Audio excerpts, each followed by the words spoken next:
এই বনে থাকত দুই বন্ধু বানর, চিকু আর বড়ু।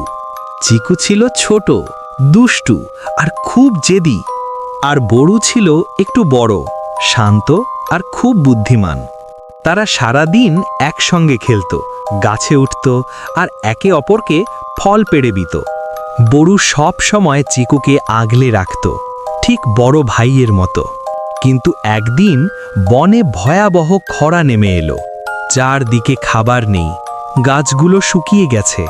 ক্ষুধায় কাঁদতে লাগলো ছোট্ট চিকু। হঠাৎ বড়ুর চোখে পড়ল পাহাড়ের চূড়ায় ঝুলে থাকা একটি পাকা আম।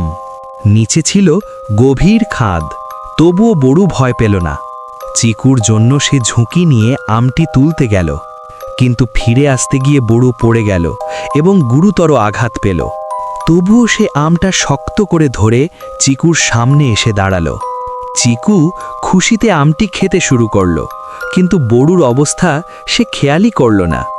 যখন চিকু আমটি খাওয়া শেষ করল, তখন সে দেখল বড়ুর চোখে জল, কিন্তু মুখে একটা ছোট্ট হাসি। বড়ু ধীরে চিকুর মাথায় হাত রাখল আর চোখ বন্ধ করে দিল চিরতরে। তখন চিকু বুঝল বড়ু তার জন্য নিজের জীবনও বাজি রেখেছিল। আজও চিকু সেই গাছে একা বসে থাকে, কিন্তু সে আর কখনো একা ফল খায় না। সে একটি ফল পেড়ে নিচে বড়ুর প্রিয় জায়গায় রেখে দেয়।